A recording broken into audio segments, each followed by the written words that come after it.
Welcome to OPCI Live. I'm Evan Shlofmitz, live from St. Francis Hospital, and I'm pleased to be joined by two special guests today. We have Drs. Nadia Sutton and Dr. Bill Gray, and we hope to have a great case for you today. So I'm going to turn it over to the cath lab where Drs. Allen Jeremias and Richard Shlofmitz are.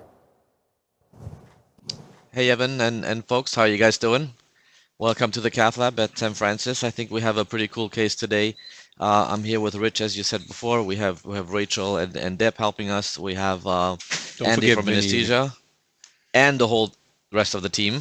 Vinny, my main man, of course. We got Vinny Bombas. We have Vinny on the drums. Forget about it. Forget about it. All right, so let me show you the case. I think we have a few slides, if we can bring those up. All right, so this is a 74-year-old gentleman with illustrious history. He has history of VFib, reduced left ventricular function, bypass surgery, multi-vessel CAD. He's a diabetic, has a bunch of different risk factors. He has an ICD for his reduced LV function. His EF is 20%, and he had multiple admissions recently with both heart failure as well as angina. He had a recent angiogram which demonstrates patent grafts to the left system, but his graft to the RCA is occluded, and so the plan for today is to deal with that. If you want to show some pictures, this is his LV function, and obviously pretty advanced CAD, as you can see on these images. This is his RCA.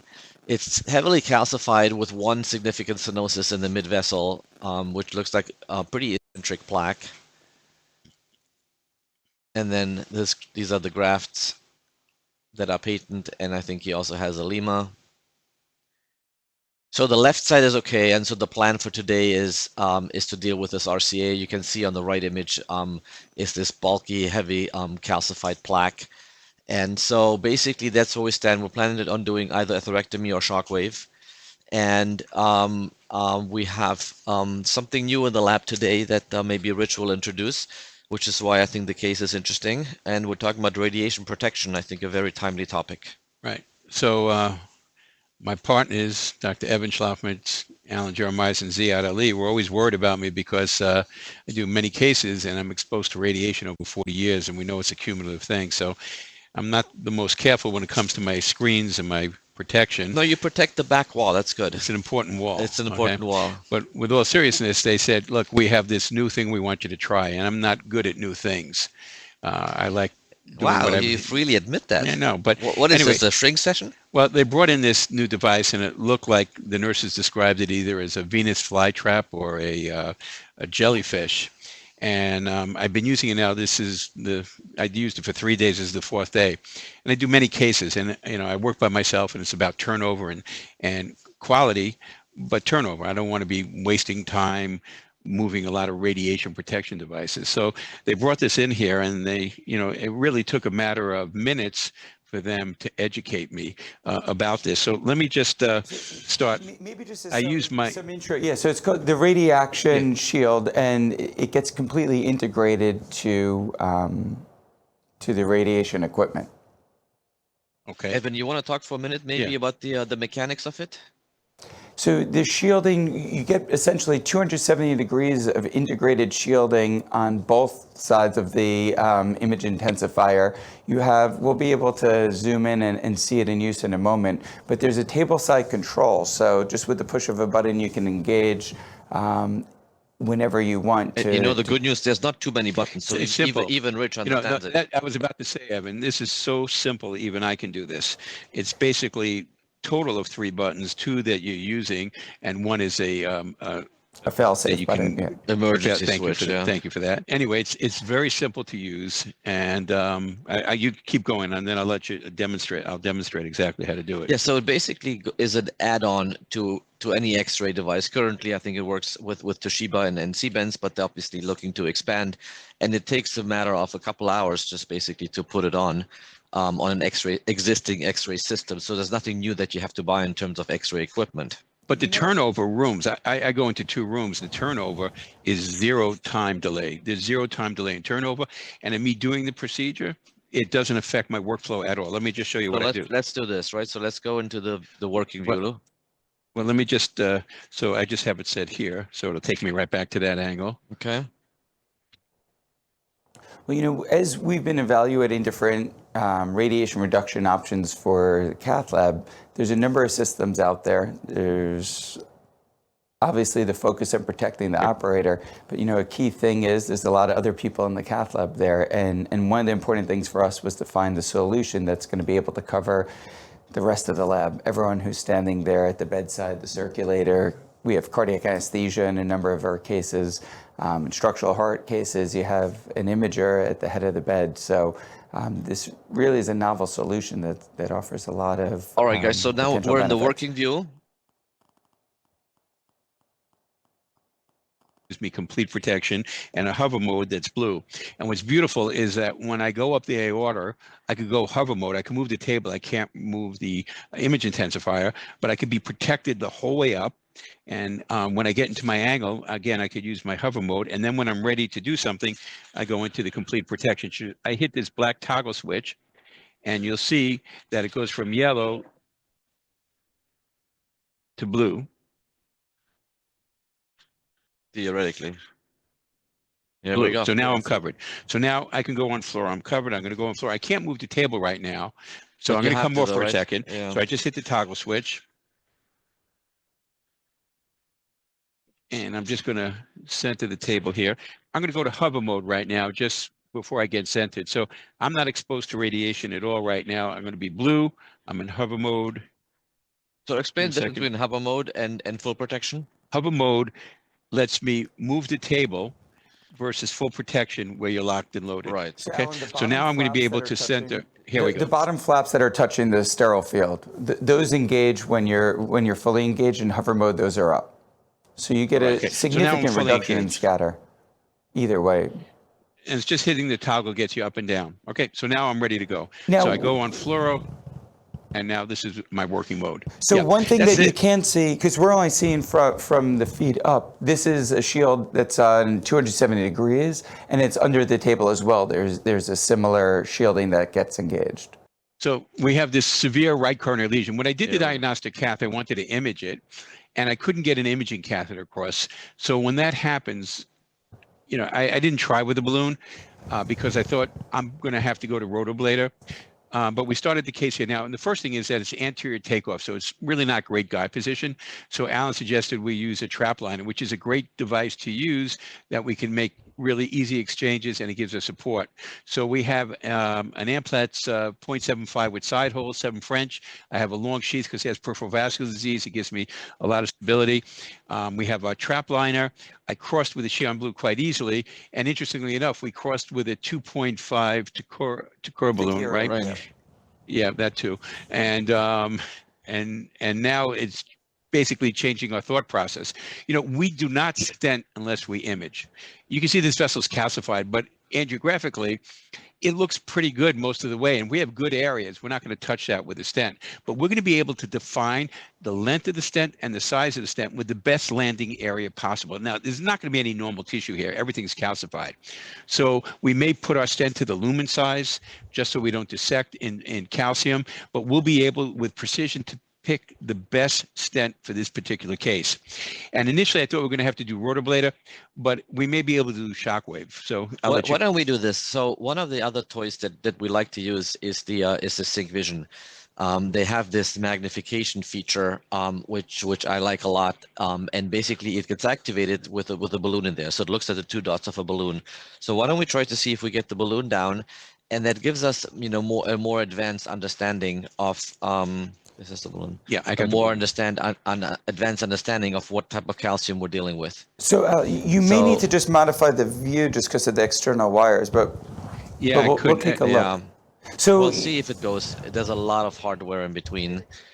So Right now I'm across. You know We're what's across great the with lesion. device detection, often even without deploying the balloon, just by localizing it there, you have your two radiopaque markers, you're able to activate the device detection, and have to go as to Alan will mode for a second. show, Is that it gives okay? you so much information about the calcium. So And then particularly in cases Laura? where you can't get an imaging catheter down there, Laura? it Laura? really starts to give you some information about the behavior of the calcium. All right, let me see if this works. So, usually what you we want do is 5? we mag in, and then okay, now do a cine run here. See if we can get it. Okay. So it's not perfect here. It's a little bit, with all the hardware in between. But basically, what you can see is that it's concentric calcification. You see calcium on both sides of the balloon. Can you go back to the picture we have? Go one frame back on the SIG vision. And where is this in it?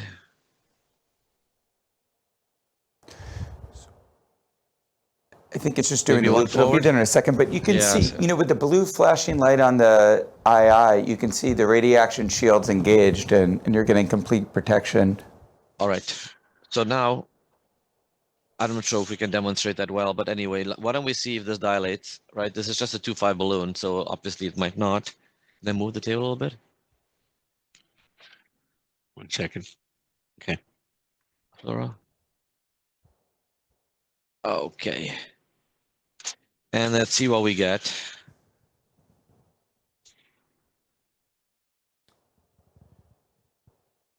What's nice with that demo, you see going from hover mode to engaging, it's 2 seconds or less to Yeah, so this deploy is the not shield. really expanding at all. Yeah, You you can guys see that can there. see that pretty nicely this a- on the. this is not a high pressure Don't balloon. step on fluoro for a second. Not a high pressure balloon though. Not a high This, pressure balloon. right, this is a 2.5. At this point, you cross with a balloon. Are you going in with atherectomy? Are you going to escalate to IVL? I think, the guy who has LV function as depressed as this guy is, I'd prefer not to have to use a rotablator, just in the off chance that we knock Right. off some Right. function of his inferior wall. So I'm very encouraged that they were able to do this balloon. Now you can, I think, get a pretty reasonably absolutely right. expect to get a shockwave balloon across there. Shockwave, you're right, especially with the guideline. You're absolutely right. Yep. And, I was sure I was going to have to roto this just when I did the cath, but you're absolutely, now we got a balloon across, we should be able to image, see what we have in shockwave. Yeah. Why don't we try to see if we can image it I first? think that's a great idea. do it. The other thing I use a lot of is wiggle wires. To me, a wiggle is a great addition to calcified lesions with nodules because you go right around the nodule. So many times you're having difficulty crossing because you have that nodule there that inhibits you. You just bang against it. So I was encouraged, though. I tell you, shockwave. This is more or less concentric. At least by angiography. We'll see in a minute with your cross-sectional imaging. But I'm much more encouraged that you'll be able to get a good result with the shockwave balloon here, as opposed to a nodular spicule of calcium, which sometimes is not effectively treated with shockwave. So hopefully that prediction will come true. So I use Ultron 2.0 imaging with OCT, which changed my professional life. It takes away any kind of mystery of angioplasty. It's hard for me to do any angioplasty without it. People talk about type A lesions. My feeling is you don't know a type A lesion until you look inside the vessel. Pretty sure that's not a type 1, type A lesion. You don't think so? Yeah, I don't But think so. with calcium, I always tell people I'll pay your mortgage for a year if you could tell me what's happening inside a calcified artery. And there's just no way. And with this, I'm going to know. The way I do angioplasty is I look at landing zones and area. I want good areas and I want good landing zones. And then I could judge the size, the length of the stent, what size the balloon to post dilate with. And when I'm done, I know I don't have luminal dissection. I have apposition and luminal gain. So all the things that matter to me when I do angioplasty, imaging tells me, and it's a matter of seconds. I use less dye, less time on radiation, although now I don't worry about that. I could sit on this all day long. But And it sounds like you are here until you get this thing down. oh, God. What happens when you work with a German partner? There we go. Okay, so it's 23 millimeters distal. Let's see if we cross. You're across. No. Okay, 1 You're almost second. there. Almost. Almost. You right push at the line a No, little we're bit. crossed. No, careful. You're We're across. all right. Good. Okay, good. So now we're ready to go in our live view. I make sure there's no Just going to flush to get rid of any blood. And Rachel's going to hit a navel. I always go manual so that I could tell her exactly when to hit it. So we have a perfect run. You could do this with contrast or saline, but I'm going to do this one with contrast now. I have 15 seconds, which is a ton of time now. And that's my run. So that's how long it takes to do OCT. It's seconds. And the computer's going to give us a software, gives us artificial intelligence, which is amazing. It's going to be able, there are 3 screens you're going to see. You're going to see dynamic co-registration, which I don't think anyone else has, where it tells me exactly where I'm going to put my stents, or if I'm going to use shockwave, it tells me where the calcium is, and it lights up where I should put my shockwave balloon. It's going to cross-sectionally tell me my areas. It's going to tell me my morphology. It'll tell me the depth of calcium, if I need to shock. If it's not, if it's thin, I might not need to. It's going to tell me the arc of calcium and the length of calcium. So look at your 3 screens. On the angio screen, you see the orange. That's showing you where calcium is. On the 3-dimensional, you see where the artery is tied or not. And you can see in the proximal portion, which is on the left, I have luminal areas of 972, and on the right, 711, and my MLA is 426. On the top right screen is your cross-sectional where we ballooned. It shows you the MLA. You can see where it says MLA, minimal luminant area. It tells me everything. Now, it defaults to 23. What I like to do is I move my markers distally and proximally. Just moving distal and proximal, and then we'll investigate and look. So we'll look, if you see those dotted lines, that represents where the computer is seeing EEL.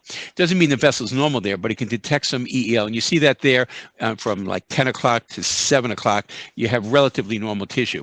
So what I'm going to look for, I see EEL is 460. I see the size of the true size of the vessel. I see lumen area 760. What somebody's going to do for me who's controlling it right now, I think it's Fernando, we're going to look for the best landing zone. So I'm going to start distally and work my way in. Right there, what about there? I sort of like that. So I have a nice layer over there. My area is 696. You like that as a landing zone for now? I like that. So he's going to put a marker there. Now we're going to scroll proximally, and I'm looking cross-sectionally. Let me just ask you, do you have to go so distal? I may move it in. I'm starting there. Okay. I like to start. So now let's go in. We'll start all the way proximally. Do we have to do anything proximally? I think not. Look at our areas. As he's scrolling, I'm looking at all my areas. I'm looking at my morphology. I have calcium, a little nodule there. You see at 11 o'clock, you have a little protruding nodule, but my areas are good. I'm looking, calcium, some more nodules, keep going. Now, where we land here is going to be difficult because you can see from the orange, which represents the calcium, you don't have any gray, but there it's not bad. It's fibrotic layer there. And if I go to lumen, I may not dissect, but let's see if we can bring it in more. We're coming in.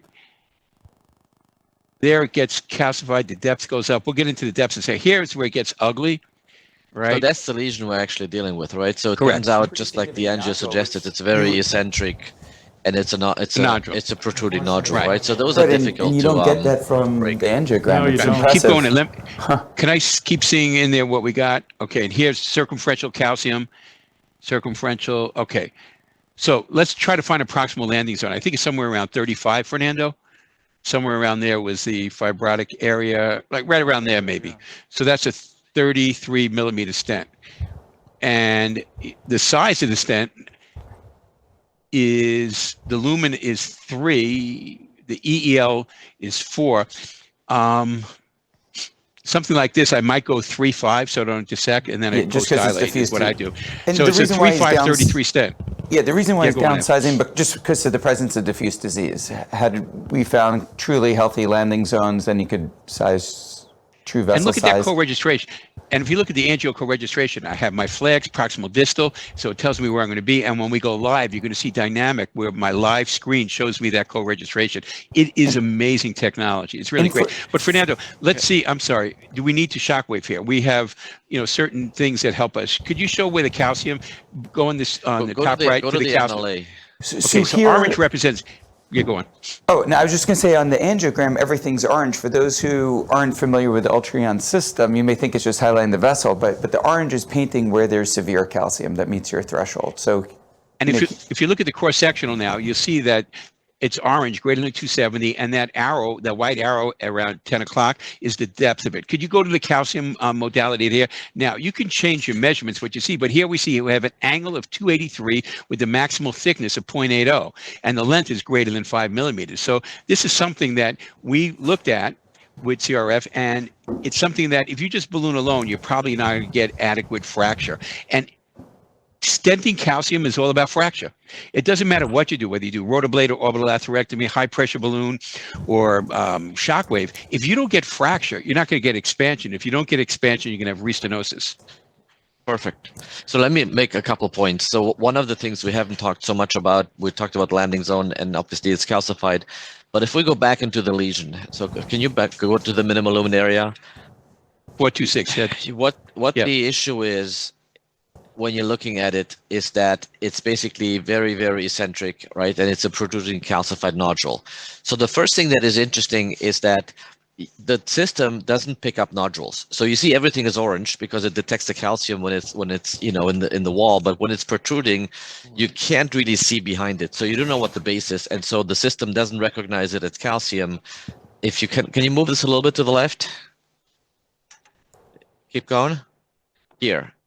Right, and so it's relatively tight, and you can see how the whole thing is obscure, so you can't actually see the calcification, which is why it's not orange. But obviously we know that it's pretty heavily calcified and we need to modify it. So I don't think balloon alone is going to work here. So the question is, ablation or shockwave? Well, I think, as Dr. Gray pointed out, we want to minimize our risk here. What I love about shockwave is in bifurcation lesions, I can protect both branches. I'm really not worried about distal embolization. It's safe. We do it in left main all the time. It's well tolerated hemodynamically. So I like shockwave. I think we'll get it down. We have a guideline there. I don't have a wiggle down, which usually I use with calcium. I didn't want to go fluoro? I think a 4.0 shockwave might be good. Okay. Yeah. Nadia, you agree? Would you be using can I make one other atherectomy, or? point? If the decision between atherectomy and shockwave, Evan, is basically this. So we looked at some data with orbital atherectomy, and what we found is that when you have nodular calcification in particular, but calcification generally speaking, and your minimal lumen area is 2.5 or less, you actually get a pretty good amount of ablation, about 40%. But when your minimal lumen area is greater than that, you're not having so much contact, with the ablation to the nodule or to the calcium, and so the ablation is relatively minor. In this case, the minimal lumen area is about 3.5 or so, or 4. Yep. And so I don't think we're going to get enough ablation besides the safety aspect. So I think that shockwave is a better option here. That makes sense. Yeah. Totally agree. So why don't we do this? I think what we should do is use a balloon, get the guide liner down all the way, and then get the shockwave in, unsheath it. Because I don't think you're going to be able to get a 4 or shockwave across without the liner being. Let me see how far I can get it down, but you're absolutely right. So just to the point of shockwave having little or no distal embolization, maybe people are you starting get it to use it now for perfect. carotid, heavily Leave it there. calcified carotid lesions, and getting away with it just fine. Right, So from a see my safety standpoint. guide. Yeah, our practice pattern has largely changed. If we could deliver a balloon there, we're going for IVL. I think most people will feel the same way. So, it all comes down to ease of use and effectiveness, and safety, which, with the radiation system is basically, the same reason why we've embraced it. There's, a big thought of the barrier potentially to workflow anytime you're going to integrate something new in a lab. And I think we're seeing here as they interact between going from fluoro to cine, slight adjustments in angulation. I know, but I You think can see it really doesn't impede the workflow at all. Take a 3.5 and see. What's But your I think take on it'll a go. cutting I'll balloon get it in this down? situation? Yeah. So, I think it's an interesting point, a balloon escalation strategy. We saw in Eclipse that a balloon-based strategy first is reasonable most of the time. I think in this case, because we were able to deliver an imaging catheter, just seeing the extent of the calcification with diffuse circumferential calcium with a severe calcific nodule, probably need something more aggressive like IVL, but we know sometimes it's adequate. Good. At this point, though, So- it looks like an IVL. My guideline balloons is right against the lesion, so we might need to balloon it to get the guideline to pass if we can't get shockwave down now. But Alan's confident that I'll get it down. I think we have pretty good support here, so let's see. What's key, though, if you go with a balloon-based strategy, is to make sure you've actually achieved adequate calcium fracture and do the serial imaging to make sure that it's adequate. And if it's not, then escalate. And we have a 3.5 NC. A 3.0. If If you don't do this adequately, you're really giving an incomplete result, and as Richie said, almost certain to get restenosis, and then that's a real bear, because if you want to modify calcium through a stent, it's difficult to do. Sometimes a laser can help, but Yeah, once you've put that Yeah. layer of metal that's underexpanded with severe it makes your job calcification that much beyond. harder. This is your Yeah. best first chance. Right. The final wire you use, Bill, is a sternal wire. He had one already. Yeah, so we couldn't cross with the shockwave through the lesion, even though the guide liner is in a pretty good position. So what we're trying to do now is use a 3-ONC and then suck the guide liner, through the lesion and then unsheath the shockwave. So let's see if that goes. So Are you good? on the bottom left screen on the Abbott OCT screen with Ultron, you see on the bottom not left bad. Ready? is the live fluoro, and on the right you have your references. So you can see exactly where we want to land the stent, where there's severe calcium. All right, tell me when you're ready. Yeah. So he's going to use the balloon as it deflates. Nice. Bring that liner in. Careful with your guide. Cover the lesion. So I think Pretty we're close. through here, right? Yep. Yep. Wait a second. That think I need to helps go be able inch it a little deliver more. the Okay, so IVL go through. distally. And then I can balloon one more time if you Yes, want. please. Just distal to it. Yep. Ready? Yes. All right. So this anchor balloon strategy. Wait, not this one. Okay. Yeah. Careful with the guide. Yeah, guide's backing out a little bit.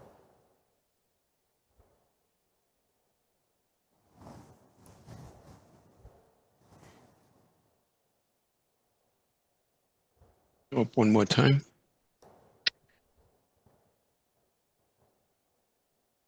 Down. Yeah, that's nice. There you Here go. we go. Okay. Now readjust your guide and you're in good shape. Perfect. All right, so that's an important maneuver, with the shockwave. Obviously, it's a bulky device, and so having a guide liner available, I think it's important. And also now, what we do is, since we have 120 shocks, and sometimes we use it for 2 vessels. Once it's used, it's even more difficult to deliver. So for the second vessel, for sure, we do this technique with a guide liner, pass across the lesion, and then unsheath it. I'm back in the shockwave. CT The pulse question is is, great to have the what do 120 you want pulses, 'cause to? What do you want to to have shock? to Do you want that to again shock with the second just the balloon nodule or is stressful. the So it's landing nice zones to be able too? to have enough to, Or the rest really of the take care vessel of the too? whole vessel. Are you happy with the? So Alan asked a very important question. What are we going to shock and treat? It was not difficult to get anything down until we got to that tight lesion. So we're definitely going to shock there. And using the co-registration, dynamic co-registration, we see where the calcium is. So the question is we're using a 33 millimeter stent. Could you, if you give us cross section, take us off dynamic. Let's look at the cross section. Do we need to treat those areas? So let's scroll proximally, right? So are there areas proximally I want to treat, or do I want to not fracture that area and just get my stent in there? In the lumen area. The lumens like are great. 9. So I think I So probably you- just want to so- shock the area we're in. What do you think? I agree. Yeah. Yeah, I agree. So The normally what we references do is we areas are prep 10. we prep the whole segment, but in this case the reference is such And a Nadia, big- Bill, I mean, it's like you wouldn't know this looking at an angiogram, right? You'd have no idea what you're doing. Isn't it amazing? It's also Are you going to reassuring use for somebody Ultron that 2.0 on realizes everything that, now, guys? Sometimes you can No? have calcium, That and lesions radioaction. hiding in other areas, and so you don't One know, second. and that's reassuring. Yeah, I thought it was more diffuse treatment area that you were going to have to treat Yeah. based on the angiogram. And come what's back a interesting, little. that's You what wanna in do one- you wanna do Shockwaves one Disrupt CAD here or no? study, what they found in the Since OCT we are, subarm, you see where we they are actually stenting, saved we time. are You stent- save let's 2 just move minutes one by Let me here. just doing move it back a little, please. serial intravascular Right there, imaging, okay. 'cause you know exactly what you're dealing with, so it simplifies the procedure oftentimes. We're taking the shockwave up now.